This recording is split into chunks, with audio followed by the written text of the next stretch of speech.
Lisa perlahan membuka mata.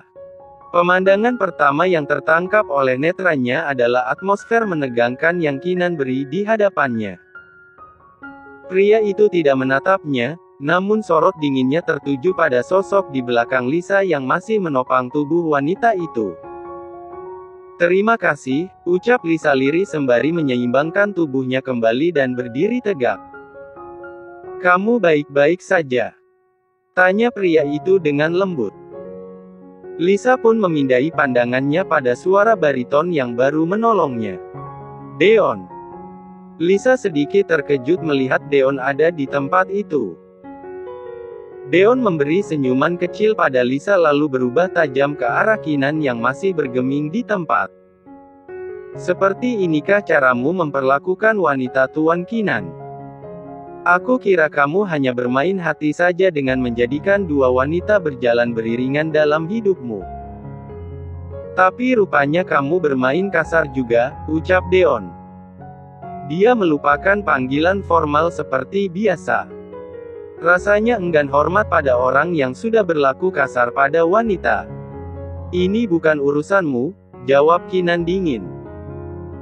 "Jelas kamu bukan urusanku," tapi langkahku diusik oleh wanita yang tiba-tiba hampir jatuh di hadapanku.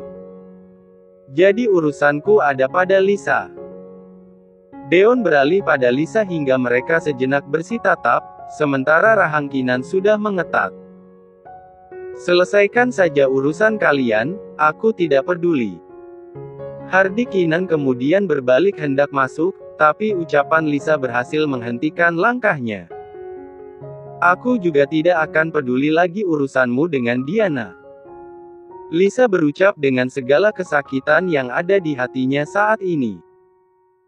Bila selama ini dia berusaha mengerti, tapi kali ini sudah terlalu sakit untuknya.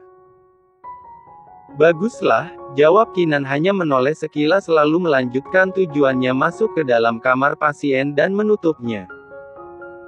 Seketika Lisa kesulitan bernafas, tubuhnya hampir sama limbung ke belakang karena kakinya terlalu lemas untuk berdiri tegak setelah Kinan mengatakan itu. Deon kembali menopang lengan Lisa seraya berkata, "Are you okay?" "Deon, maaf." Lisa melepas halus tangan Deon dari sana, "Silahkan selesaikan urusanmu. Aku mau pulang," imbuhnya dengan sopan kemudian berjalan pergi meninggalkan Deon. "Aku antar?" tanya Deon dengan suara keras dan hanya dijawab oleh lambaian tangan Lisa tanpa menoleh ke belakang. Jika bukan untuk menjenguk pamannya yang sedang sakit, Deon pasti akan mengejar Lisa. Dia pun kembali melanjutkan tujuannya dan sejenak melupakan urusan hatinya yang mulai tertarik pada istri orang bernama Lisa. Lisa berjalan menyusuri trotoar, sorot matanya nampak hampa. Bahkan tubuhnya tidak merespon saat langit mengeluarkan kilat dengan bunyi menggelegar. Dia memilih berhenti di halte, sepi, sendiri, hanya hujan yang mulai turun menemaninya. Sedari tadi dia berusaha sekuat hati untuk tidak menangis. Tapi nyatanya buliran air mata itu justru menetes tanpa permisi. Hingga tanpa terasa jarum jam terus berputar, membiarkan air hujan membasahi sebagian tubuhnya. Namun tanpa diduga sebuah mantel tiba-tiba melekat di pundaknya. Membuat Lisa tersentak dari lamunannya dan menemukan pria itu bergerak duduk di sampingnya. "Deon." Senyuman hangat Deon torehkan untuk wanita itu lalu jemarinya menarik sapu tangan dari saku kemejanya. "Aku tidak berniat mengantarmu, tapi apalah daya melihatmu masih di sini jadi aku akan memaksamu," ucap Deon seraya memberikan kain kecil itu pada Lisa. Tapi Lisa menolak. Aku hanya sedang menunggu taksi. Tidak ada taksi yang lewat sedari tadi." "Oh ya. Aku sudah menghentikan mobilku di samping sana selama 10 menit yang lalu dan sudah ada puluhan taksi lewat tapi kamu sama sekali tidak menegakkan wajahmu. Kamu pikir taksi itu akan muncul dari bawah kakimu?" Lisa tidak menjawab, dia justru terkekeh ringan membayangkan candaan Deon. Pria itu pun kembali menyodorkan sapu tangan untuk Lisa seraya berkata, "Usap air matamu, menangislah untuk mereka yang pantas untuk kamu tangisi. Jangan buang sia-sia air mata berhargamu untuk mereka yang tidak pernah menghargaimu." Ucapan Deon cukup memukul egonya. Lisa pun menerima kain kecil itu dan mengusap wajahnya yang sudah basah sedari tadi. "Aku antar pulang sekarang. Wajahmu pucat, sebagian tubuhmu juga sudah basah karena hujannya cukup deras." Di kamar pasien, Kinan nampak gelisah karena hujan di luar cukup deras. Guntur juga saling bersahutan. "Kinan, apa kamu bisa duduk di sini?" Kinan tidak merespon, dia masih bergeming berdiri di depan jendela kaca dengan tirai yang dia singkap sedikit. "Kinan," panggil Diana meninggi. "Ada apa?" Respon Kinan sedikit tersentak. "Memikirkan apa? Aku sedari tadi memanggilmu tapi kamu tetap melamun." "Ah, aku memikirkan banyak pekerjaan yang harus diselesaikan malam ini. Apalagi selama beberapa hari ke depan kamu tidak akan berangkat ke kantor. Aku harus segera mencari orang yang bisa menghandle pekerjaanmu." Ucap Kinan sedikit canggung sembari mengusap tengkuknya. "Harus mencari orang. Pekerjaanku sangat tergantung dengan sekretaris, Diana. Jadi, kamu berniat meninggalkanku malam ini?" Diana nampak tidak rela jika Kinan pergi.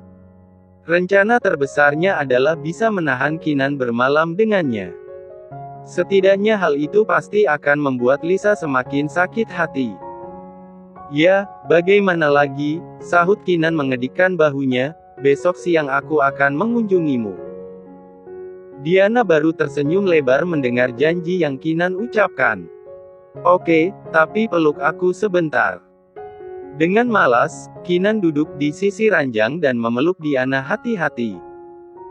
Namun saat dia akan bangkit, Diana mencekal tangannya. "Kinan, bibirku terasa dingin. Bisa kamu hangatkan sebentar?" Kinan membesarkan pupil matanya. Tidak dia sangka Diana seberani ini. Namun pergerakan Diana cukup cepat sebelum Kinan bereaksi. Wanita itu dengan beraninya menarik tengkuk leher Kinan lalu menempelkan bibirnya. Mata Kinan membola saat bibir Diana menempel begitu lekat, namun pria itu tidak bergerak.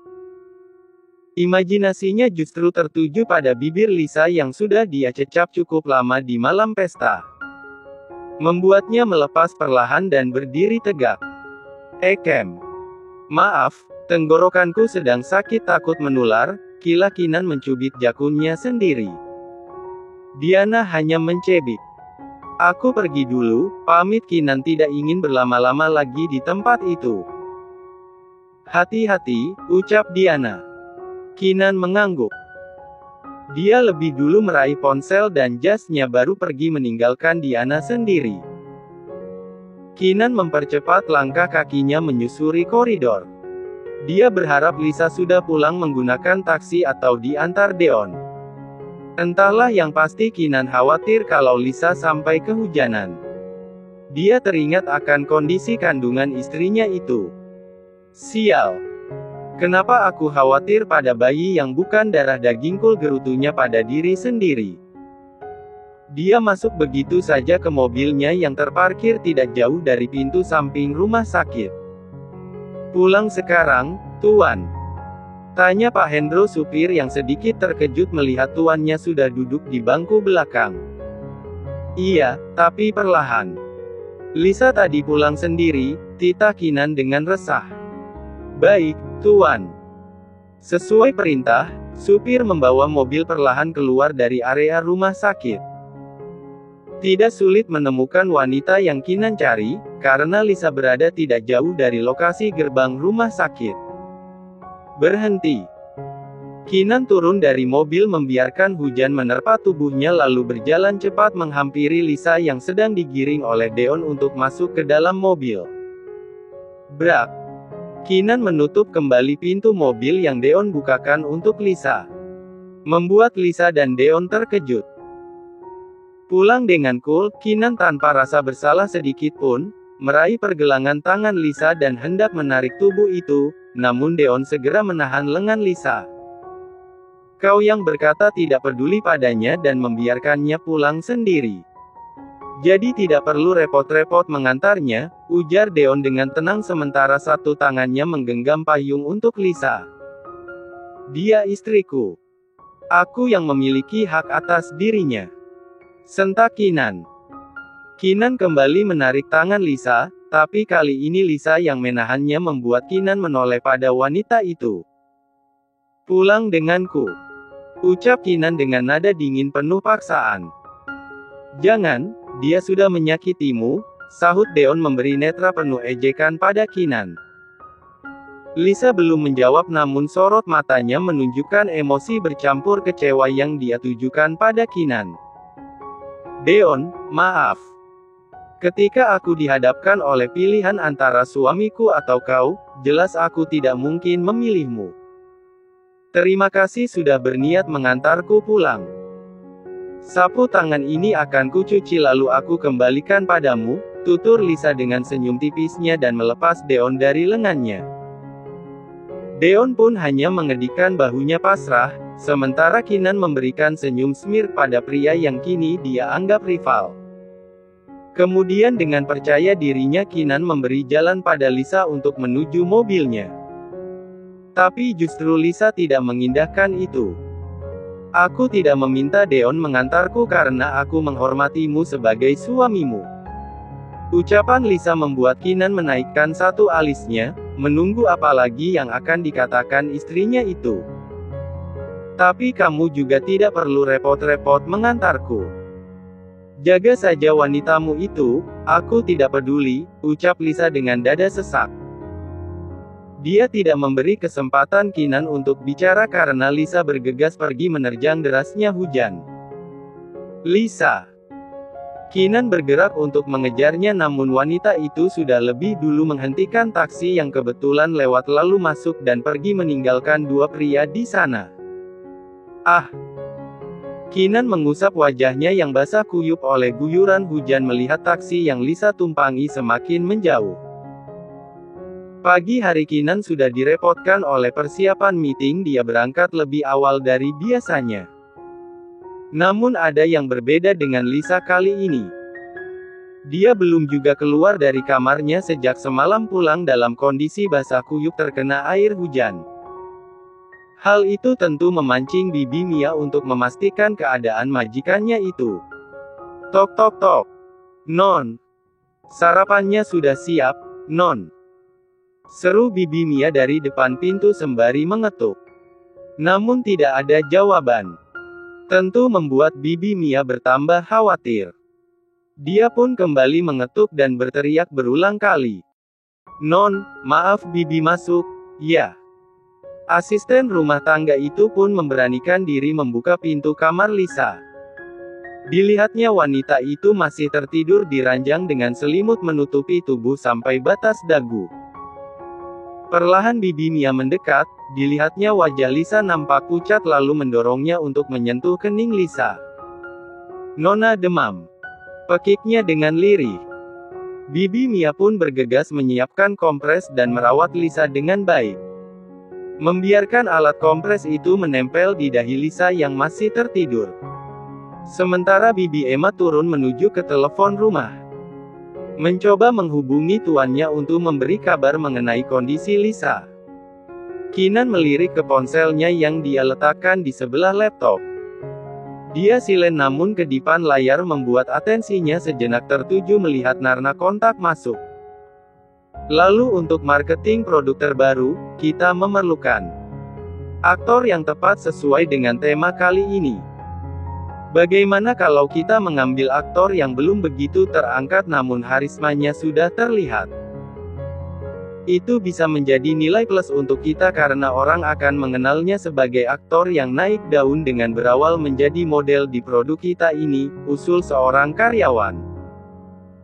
Konsentrasi Kinan yang sempat buyar karena panggilan masuk dari nomor rumah pun kembali fokus pada jalannya meeting besar pagi itu. Hingga siang hari dia lupa panggilan telepon tadi. Kinan mengendorkan dasinya saat sudah masuk ke dalam mobil. Helaan nafas panjang terdengar, melepas lelahnya dia saat ini. Kemudian membawa mobilnya sendirian menuju ke rumah sakit untuk memenuhi janjinya menjenguk Diana. "Halo," sapa Kinan seadanya dengan senyum tipis dan nampak terpaksa pada sosok wanita yang masih terbaring di ranjang. "Kinan, lama sekali.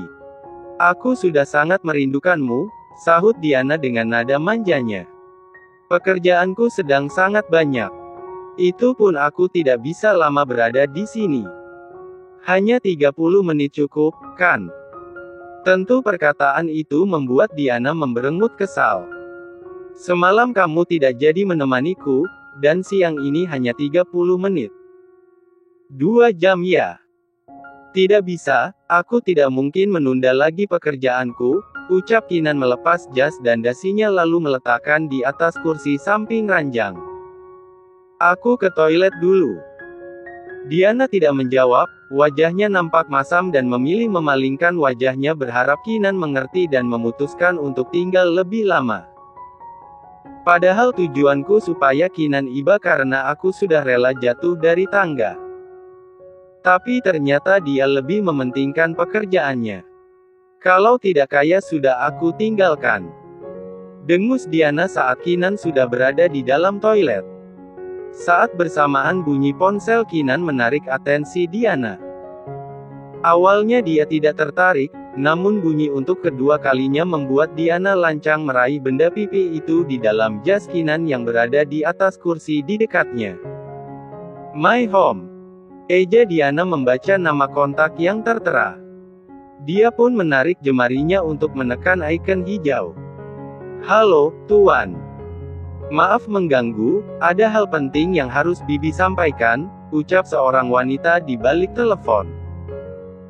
Diana dapat memastikan kalau pelayan di rumah Kinan yang menelponnya. "Menyampaikan apa?" sahut Diana berlagak menjadi nyonya besar. Di mana Tuan Kinan?" Suara Bibi Mia nampak geram. "Kinan sedang ada di sebelahku. Dia tidak mau mengangkat. Katakan saja nanti aku sampaikan. Nona Lisa demam tinggi, aku akan membawanya ke rumah sakit." "Oke, aku nanti sampaikan pada Kinan." Tut, tut, tut. Sial, dia mematikan telepon tiba-tiba. "Awas saja kalau aku sudah menjadi nyonya rumah. Akan aku usir kamu," umpat Diana ke layar ponselnya. Dia pun buru-buru meletakkan kembali ponsel Kinan sebelum pria itu kembali dari toilet.